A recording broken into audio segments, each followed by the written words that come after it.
Excellencies, distinguished invited guests, ladies and gentlemen, as we wait for the arrival of the Right Honorable Speaker, we want to kindly remind you that all COVID-19 protocols are being strictly observed in these premises. We therefore urge all to keep their masks on. All COVID-19 protocols are being strictly observed. We therefore urge all invited guests to keep their masks on. Thank you very much.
We welcome the Second Lady,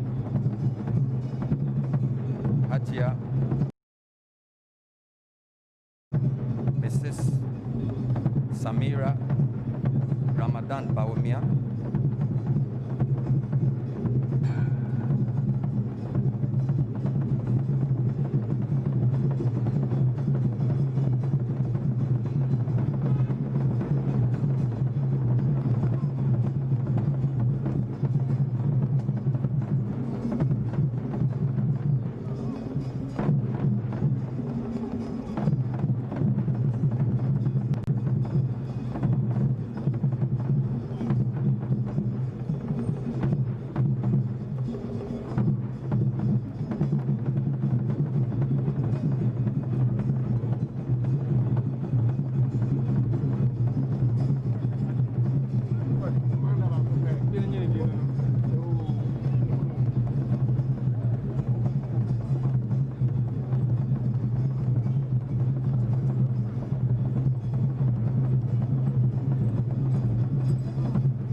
As the Right Honorable Speaker and his procession enter the chamber, this premises becomes the Chamber of Parliament.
We remain standing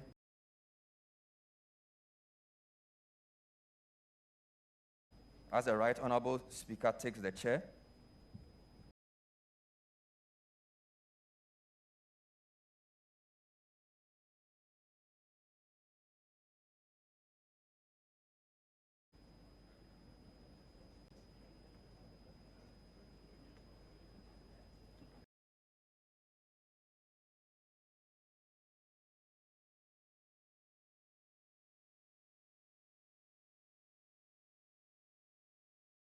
Order.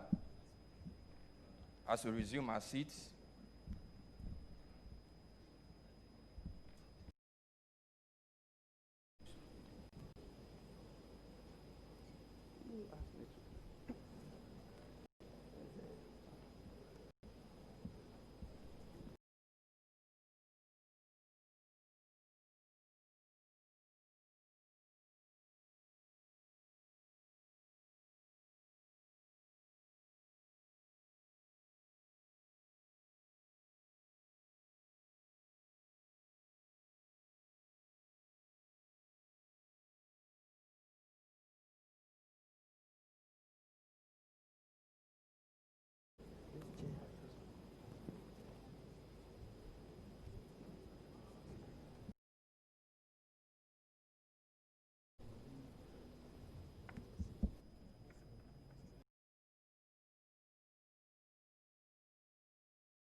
Honorable members, order.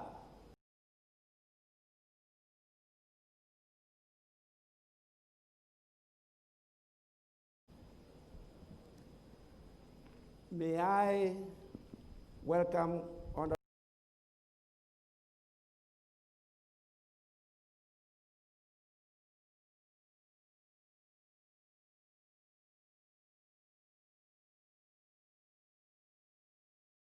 members back from the suspension elect. But before we do, of very important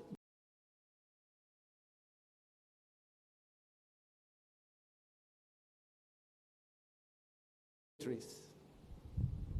So, honorable members,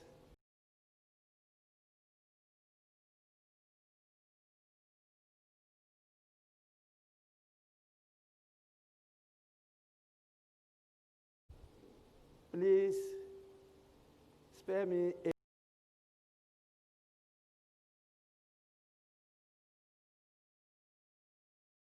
few minutes. Dignitaries all over the world of this swearing ceremony.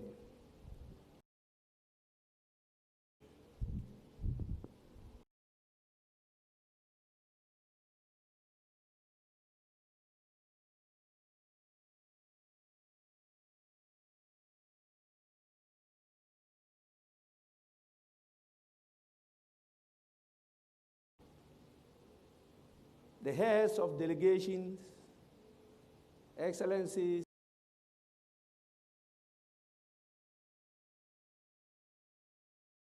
and dignitaries include His Excellency Mr. Faure Gnassingbé, President of Côte d'Ivoire.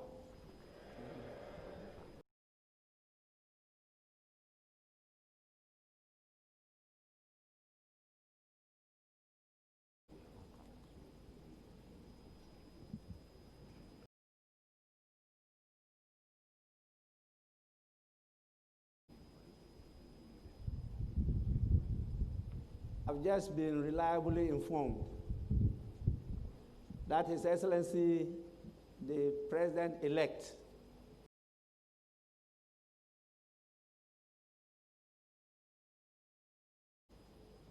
is just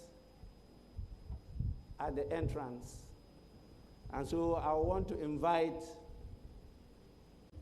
His Excellency, the President-elect. After that, I will take some time to go through the rest of the names.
Foreign Affairs of the Republic of Gabon. And we have also His Excellency John Akuffo, former President of the Republic of Ghana.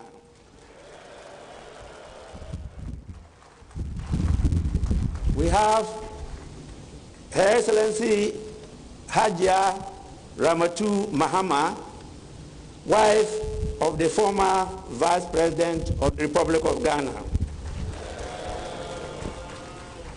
And our own, the Right Honorable Ebenezer Virginia Sechi Hughes, former Speaker of the Parliament, and he's not here alone, he is with his dear wife to honor the swearing-in of His Excellency the President-elect of Ghana. We have another former senior member, Honorable Freddie Blay, former Deputy Speaker of Parliament, and now Chairman of the New Patriotic Party. We also have His Excellency Jacoba A.S. Oliver Terindrazaniri Velo, Minister for Foreign Affairs of the Republic of Madagascar. Ambassador Amin Abba Siddiq, Minister for Foreign Affairs, African Integration, and Chadians Abroad.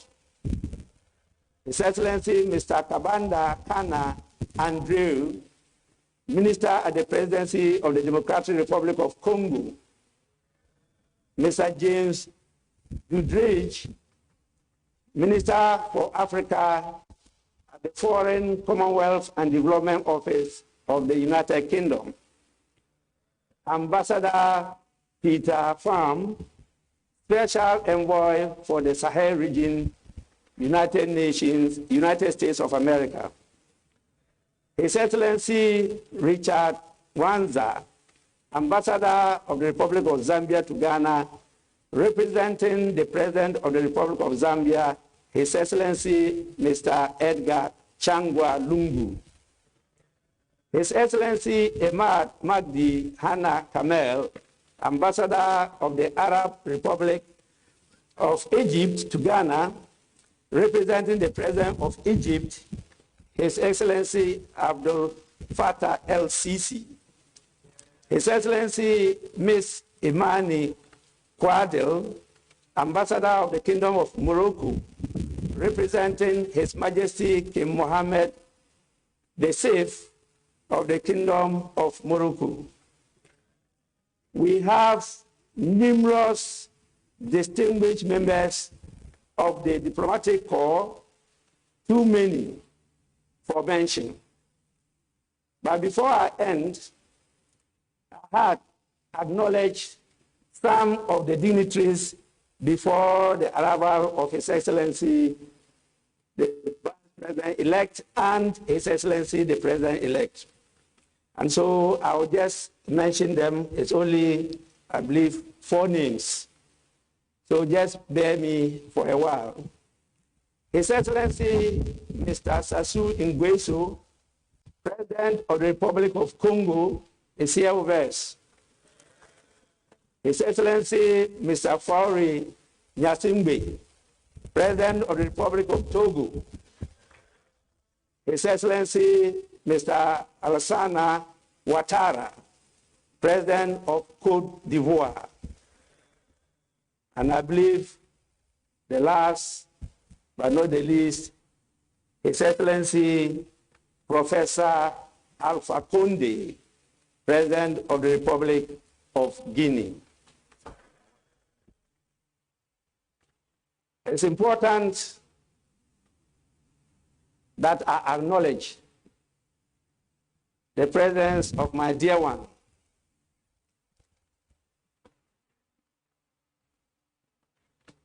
I gave a title to the wives of former speakers. And since some are here, if I don't use the same title, I may be charged with discrimination. Since the speakers are right honorable, I humbly proposed, and it was accepted, that their wives be referred to as left honorables.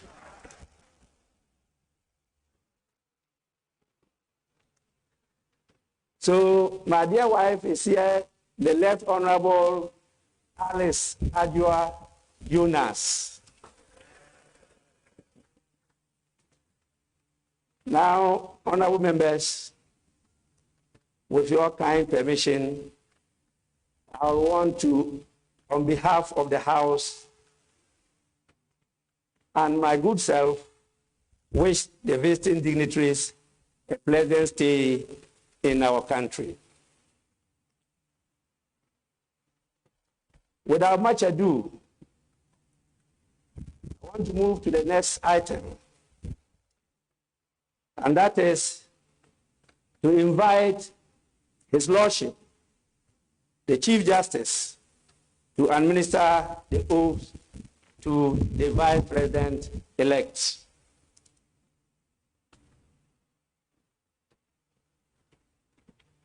Your Lordship, you may carry on.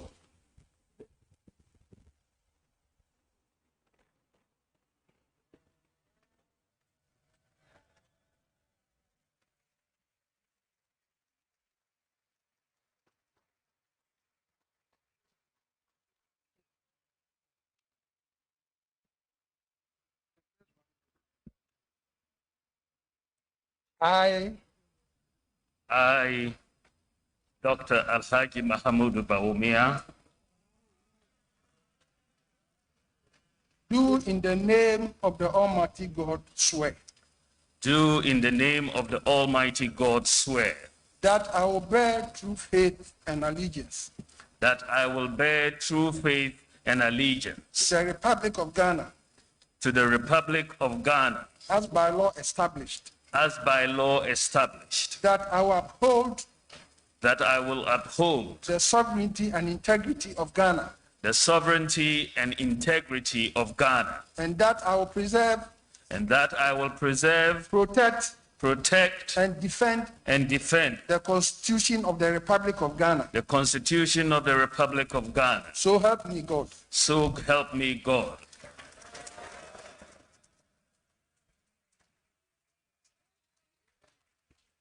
And the oath. I, Mahamudu Bawumia, having been elected to the office of the Vice President having been elected to the office of the Vice President of the Republic of Ghana, of the Republic of Ghana, do in the name of the Almighty God swear do in the name of the Almighty God swear that I will at all times that I will at all times preserve, preserve, protect, protect, and defend the Constitution of the Republic of Ghana. and defend the Constitution of the Republic of Ghana. And I will dedicate And I will dedicate myself to the service and well-being myself to the service and well-being of the people of the Republic of Ghana, of the people of the Republic of Ghana, and to do right to all manner of persons. and to do right to all manner of persons. I further solemnly swear I further solemnly swear that should I at any time that should I at any time break this oath of office, break this oath of office, I shall submit myself I shall submit myself to the laws of the Republic of Ghana to the laws of the Republic of Ghana and suffer the penalty for it. and suffer the penalty for it. So help me God. So help me God.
Alhaji Vice President, on behalf of the House and on my own behalf, I congratulate you on your assumption of the office of the land as Vice President of the Republic of Ghana. Congratulations.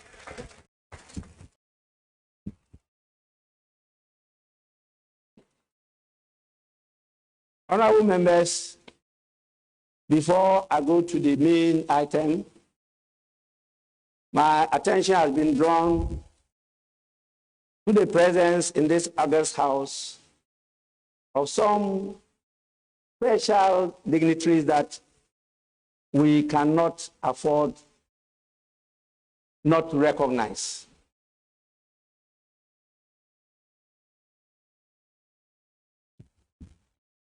It's important that we recognize the presence of Her Excellency Rebecca Akuffo Addo, First Lady of the Republic of Ghana.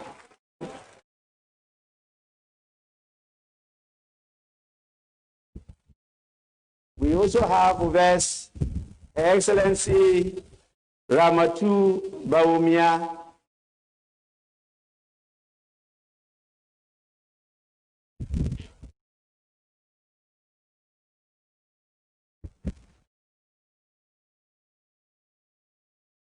well, I don't know whether he saw an affidavit to change her name, but that was what they submitted to me. So, Your Excellency, I apologize on behalf of the House for the mix-up. She is Her Excellency Samira Bawumia, spouse of the Vice President of Ghana, who is the second lady of the Republic. We also have our revered traditional leader, the paramount chief, but I'm not recognizing him because of that title.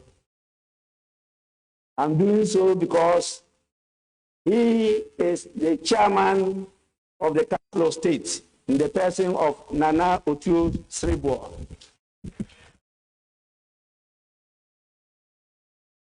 And now,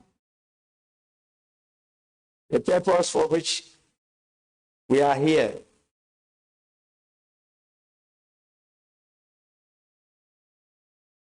I have your permission to invite His Lordship, the Chief Justice, to administer the oath to the President-elect. His Excellency, you may do so now.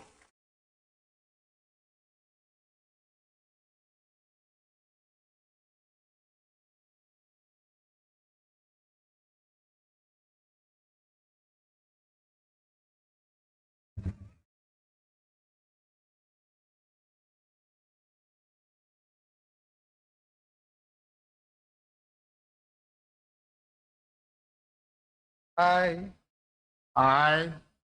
Nana Addo Akuffo Addo, do in the name of the Almighty God swear do in the name of the Almighty God swear that I will bear true faith and allegiance that I will bear true faith and allegiance to the Republic of Ghana to the Republic of Ghana as by law established,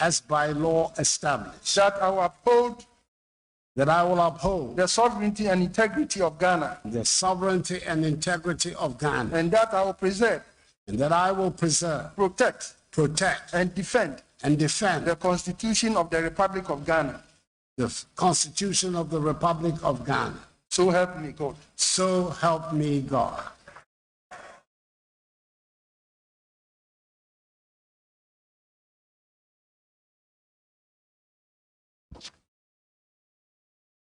I,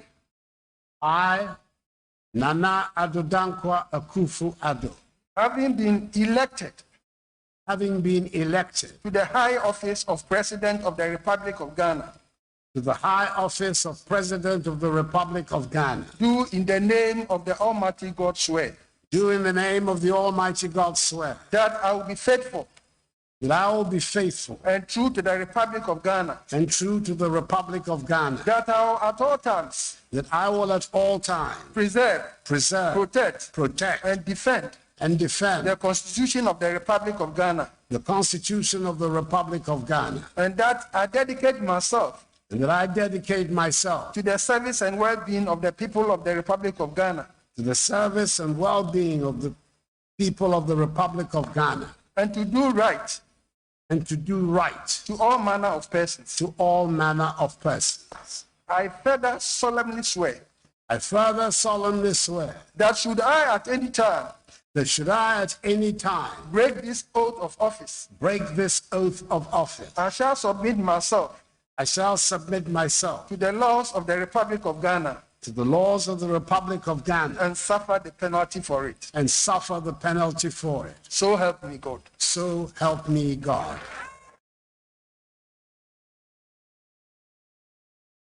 Congratulations.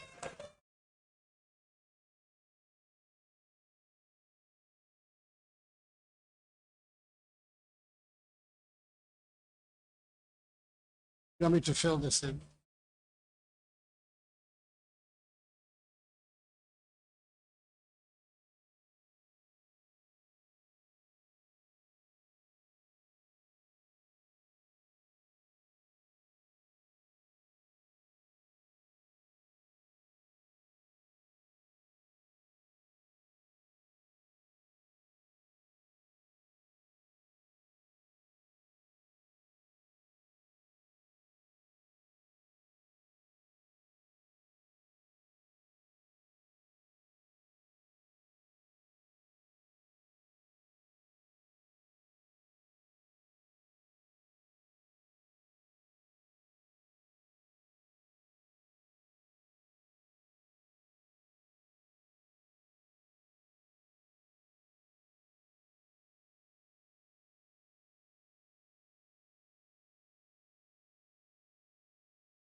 Mr. President,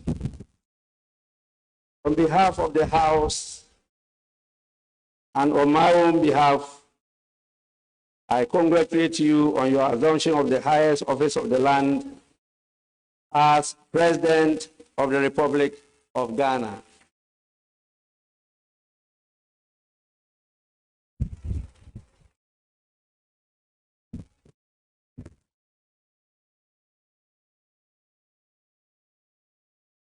Honorable members,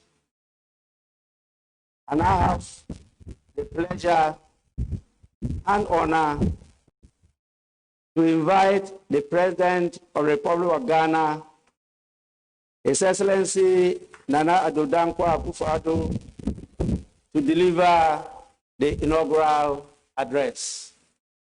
Mr. President, you may proceed to deliver your address.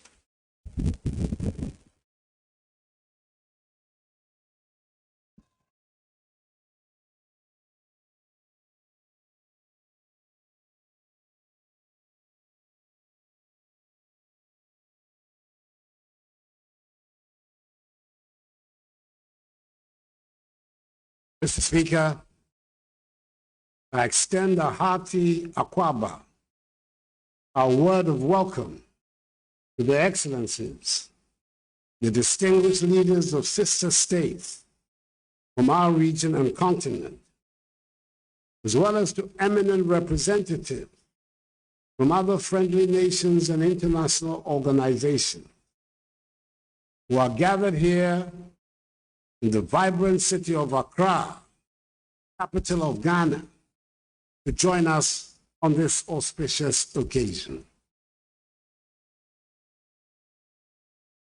I thank each and every one of you for being present this inauguration of my second mandate, COVID-19 notwithstanding.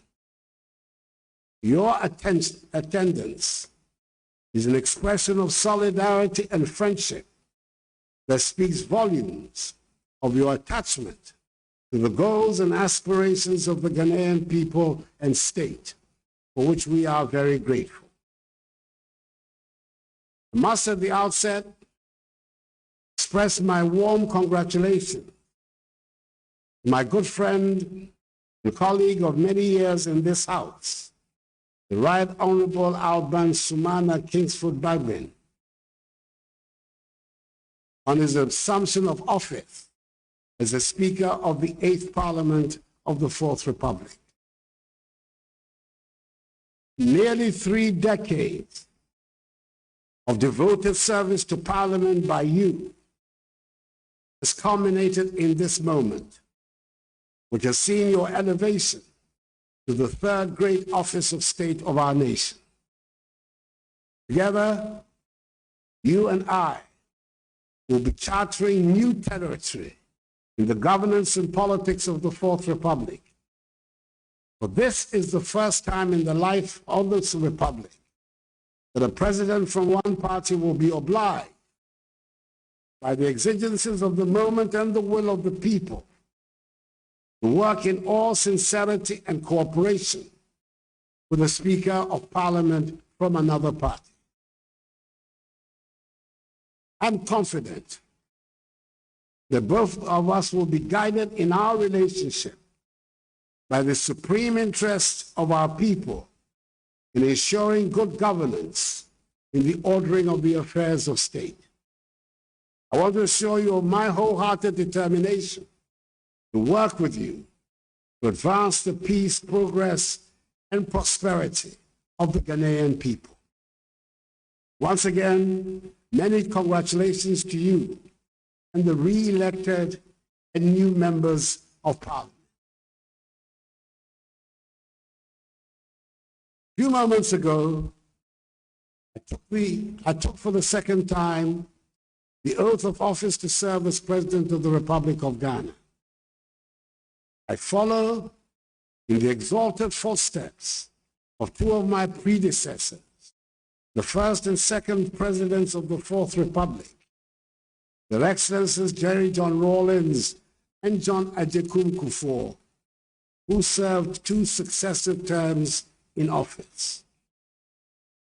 I cannot therefore take this honor and privilege bestowed on my mother's self likely.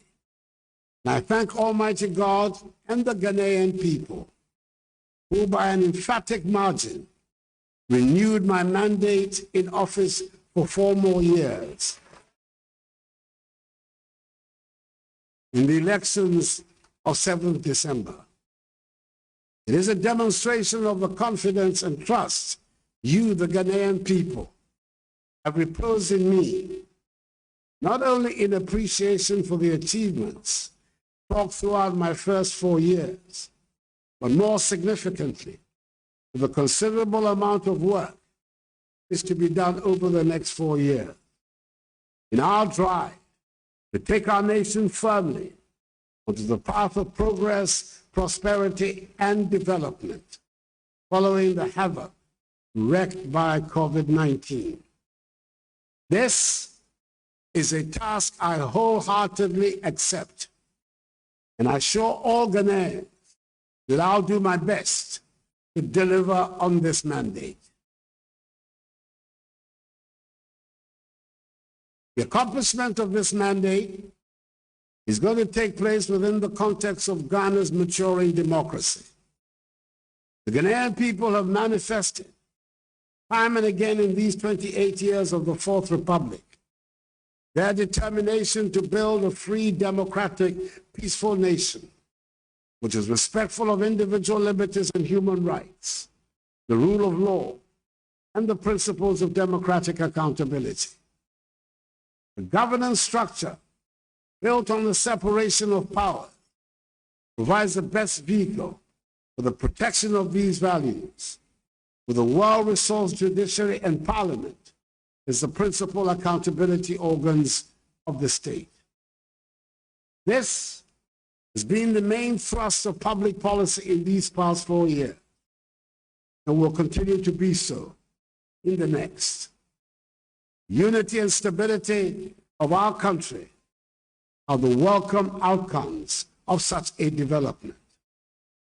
This is how we can ensure, in the words of one of the great figures of Ghanaian nationalism, the illustrious Joseph Boachi Dankwa, that we have, quote, a system of government under which those who are in control of government are under the control of those who are governed, unquote. Mr. Speaker, the sheer can-do spirit of the Ghanaian, which I have witnessed all my life, is the bedrock on which we can build the Ghana of our dreams. Indeed, 4 years ago at my first inauguration, I urged all Ghanaians to be, and I quote, citizens and not spectators, unquote. I appeal to you to be active participants in the effort to help build the Ghana we want, the democratic, free, prosperous, and united Ghana, envisaged by our founding fathers as the Black Star of Africa. In my first term as president, I was able to count on the contribution of all citizens in attempting to create this Ghana. What I have seen these last 4 years is further evidence, if any were needed, that the Ghanaian will no longer accept poverty and deprivation as his or her portion, but is rather determined to work to chart a path of growth and development for himself or herself. Today, our economy, even in the face of the global pandemic of COVID-19, continues to show resilience and a much faster rate of recovery than originally envisaged, and was indeed one of the fastest growing economies in the world in 2020. Ghana remains one of the most attractive destinations on the continent for direct foreign investment, with the presence in the country of some of the world's largest conglomerates attesting to this fact. Establishing a strong economy, undergoing structural transformation to value-added activities, which will generate jobs for our young people and enhance their living standards, will be the main preoccupation of my second term. Together, We're ensuring that the basic tenets of social justice are met. Many said it was beyond us, but we have ensured that financial considerations no longer determine the fate of the Ghanaian child. Because of the implementation of the free senior high school policy, once willing and able, senior high school education is the minimum education to be received by every Ghanaian child. Access to quality health care is no more a luxury ordinary people cannot afford, following the revival of the National Health Insurance Scheme. Our aim is to reach universal health coverage as soon as possible. Food production has increased significantly. And a conscious effort has been made to improve the living standards of our farmers. The newly constructed warehouses dotted across the country are storing the surpluses for export to our neighbors. And the program for planting for food and jobs has become the veritable rock on which the successful future of our agriculture is being built. Our roads are being constructed at a much faster pace than before. And yes, I acknowledge that there are still many more kilometers to construct. We defined last year as the year of roads. This year will be the second year of roads. As we continue with our focus on dealing with the deficit in our road infrastructure, the development of our rail sector, on which considerable resources and energies are being devoted, will open up the country and lead to the creation of a more connected society that will also help realize the goal of regional and continental integration. The arrival of COVID-19 drove home the lesson to all of us that we have to be self-reliant. The pandemic has emphasized the fact that we cannot continue to be living on edge in a day-to-day economy. This is dangerous for our survival. It is important that we set up buffers of protection in all aspects of our lives. So when there was a shortage in the supply of personal protective equipment, at a time when they were being sold at extortionist prices on the world market, the enterprise of the Ghanaian shone through. We produce right here in Ghana our own sanitizers, face masks, medical scrubs, gowns, liquid soap, amongst others. We can indeed build a Ghana beyond aid. If we make full use, as we must, of the enterprise and ingenuity of our people, especially our young people. The prominent role being played by young people in the digitization journey of our nation is strong proof of the feasibility of this objective. And Ghana is set to become one of the most digitized economies in Africa in the next few years. In this same vein, I expect the locally produced Eku juice, one of the results of government's One District, One Factory flagship policy, to replace rapidly the imported fruit juices on the shelves of our supermarkets. Not because anyone will so decree, but because the quality of the locally produced one is as good, if not superior. I doubt, Mr. Speaker, that anyone would ordinarily mention Akweteshi, the local gin, as a possible item on the world market. Cannot vouch for its taste or potency, since I gave up alcohol many years ago. But I can say that the made in Ghana and beautifully packaged Eku I have recently seen can compete in the most sophisticated markets in the world. My boundless confidence in the energy of the Ghanaian makes me believe that we can become the prosperous nation we aspire to and soon. We have good reason to be proud of what we have been able to achieve so far. Speaker, we know that the democracy we seek to build and entrench in Ghana will ultimately succeed to build a prosperous nation, and our people are at peace with themselves and with the world. I pledge before this august house and the good people of Ghana that I will do, all I do will be for the common good. And with a firm foundation laid in my first term of office, we shall take a significant step towards reducing the infrastructure deficit that has placed us all throughout our nation. The remaining 15% of our communities without electricity will be covered by the end of my second term.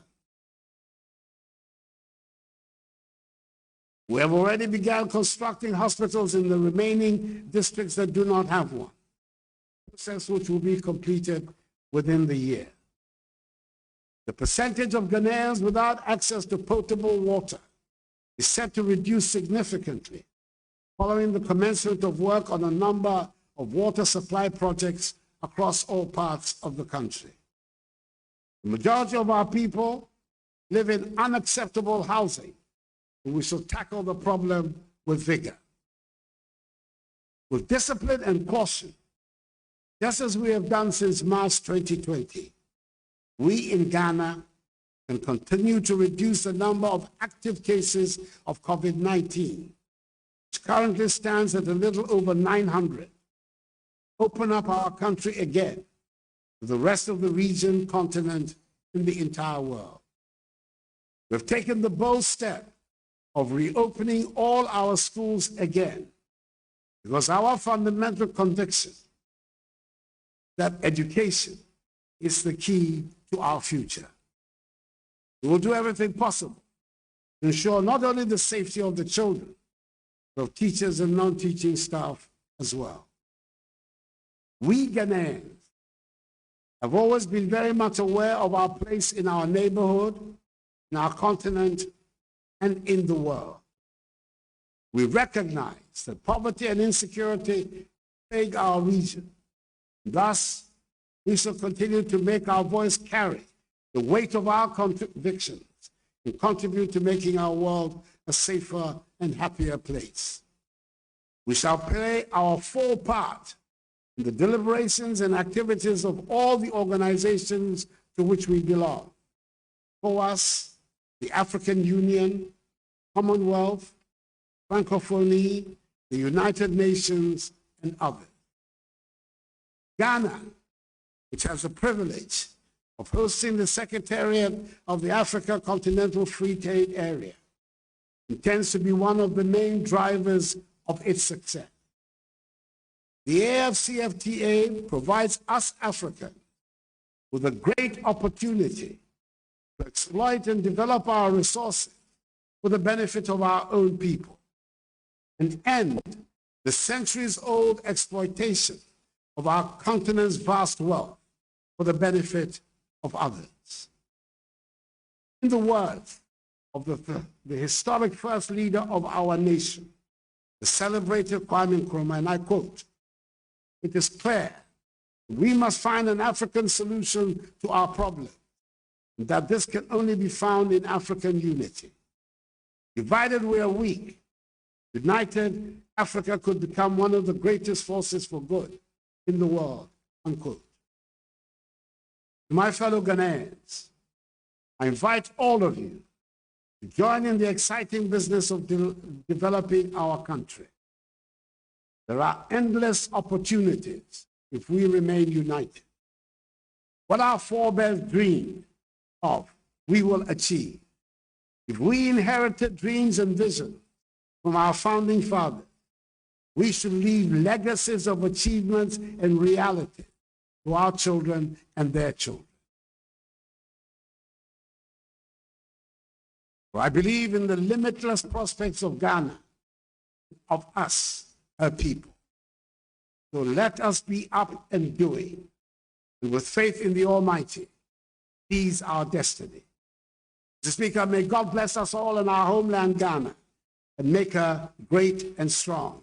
Your Excellencies, once again, Akuffo, I thank you for your attention.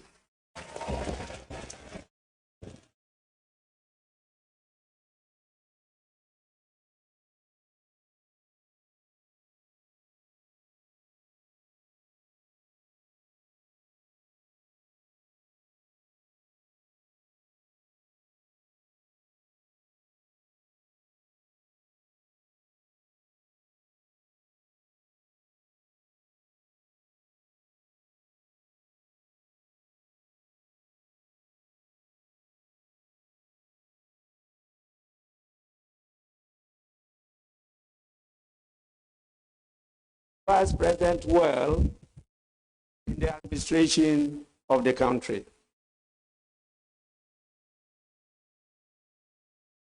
Honorable members,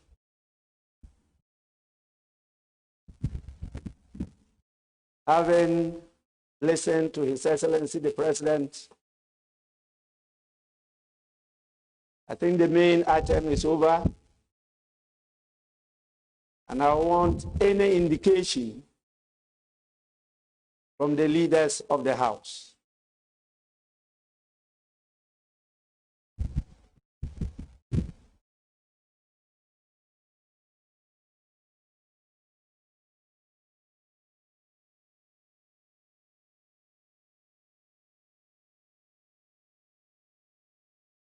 I see the honorable member for Swami constituency, Honorable Osechi Mensah Bonsu.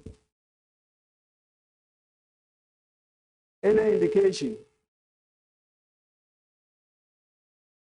Speaker, today, Thursday, the 7th of January, has been a very momentous occasion. I've had to elect Speaker of Parliament and his two deputies for the 8th Parliament. In turn, the Speaker has also had to swear in members Parliament-elect.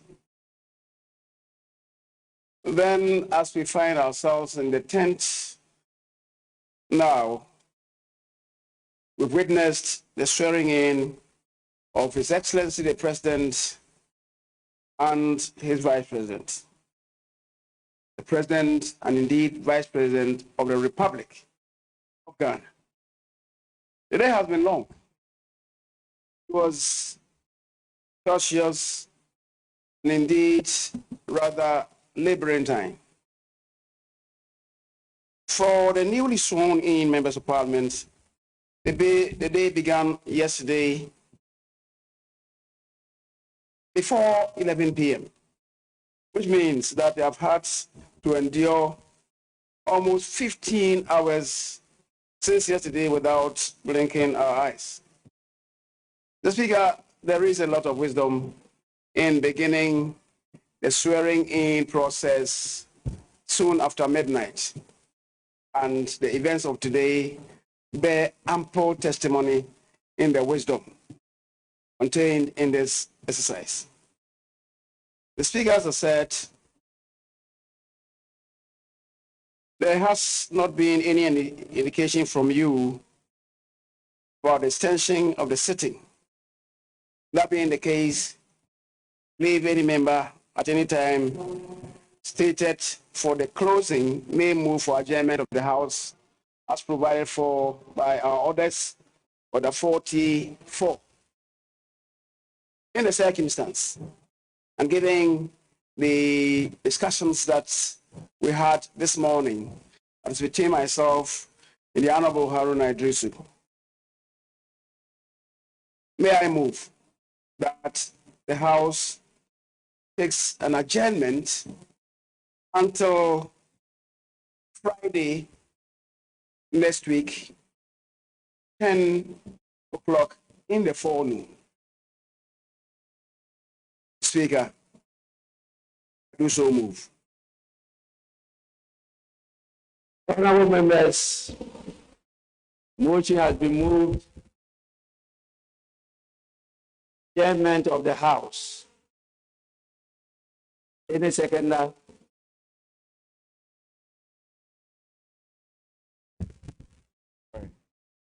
Right, Honorable Speaker. I beg to second the motion.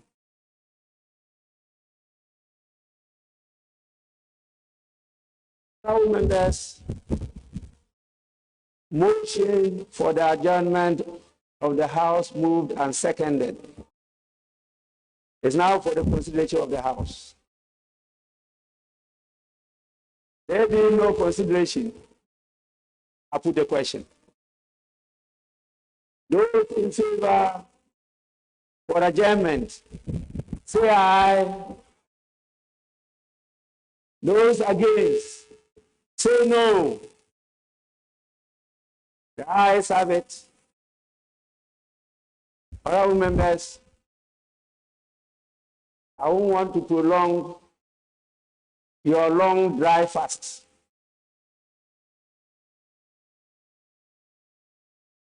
I have myself fasted more than I've ever done.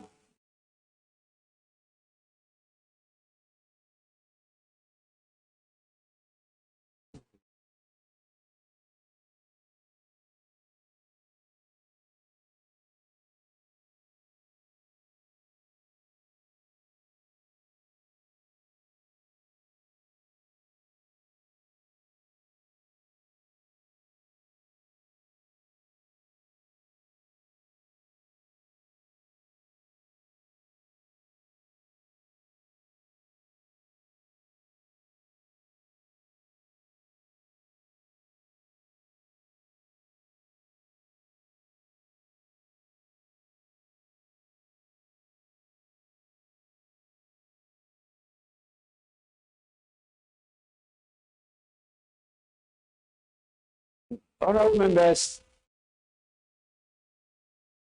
there's a very vigorous attempt to arrest the motion.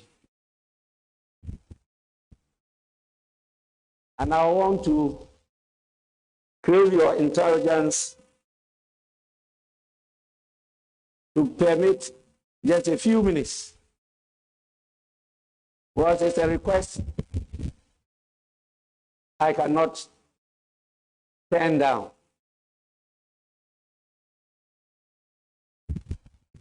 We have been called upon to give an opportunity to one of our visiting dignitaries or at least say a word or two of gratitude to His Excellency the President. This is the request. And I'm told it's coming from the highest office. And so, with your kind indulgence, may I invite His Excellency Professor Alpha Conde to say a few words of thanks in response to the address, inaugural address of His Excellency, the President of Ghana. Your Excellency, you may proceed to the podium.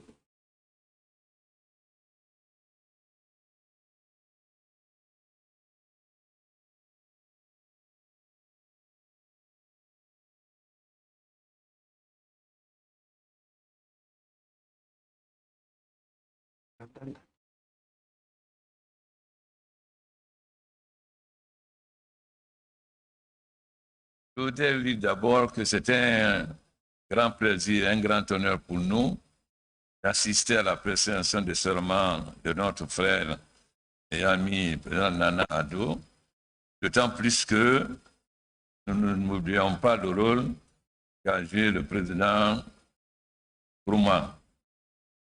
Tout ce qu'il a dit, c'est vérifié. Il a dit, si l'Afrique ne s'unit pas, voilà ce qui va arriver. Tout ce qu'il a prédit est arrivé. Donc c'est une grande fierté pour nous de nous retrouver au Ghana. Et nous remercions tous les chefs d'État qui se sont déplacés pour rendre hommage à notre frère. Et nous savons que sous sa direction, le Ghana va faire des pas de géant.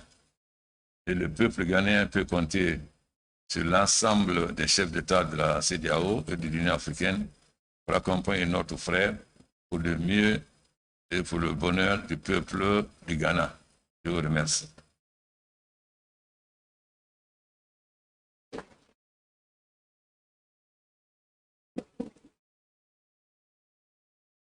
Your Excellency, Professor Alpha-Conde,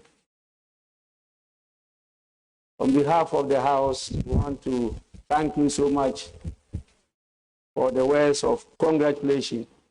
In fact, I started revising my French notes,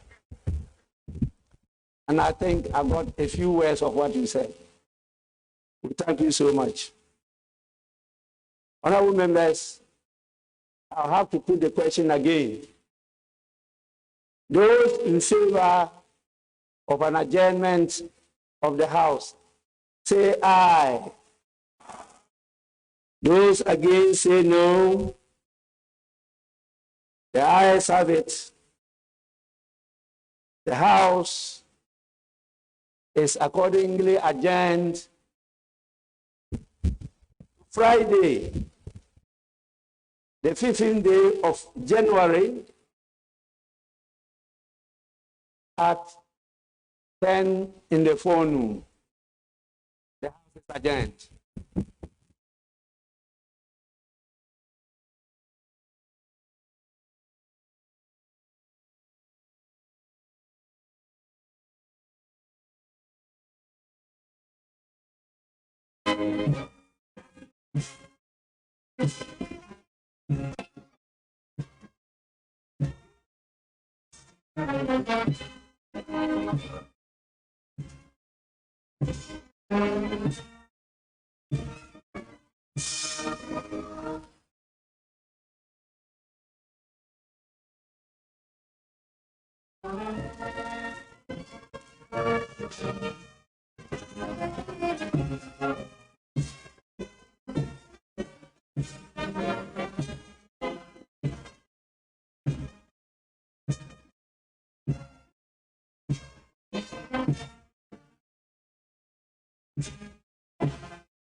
President.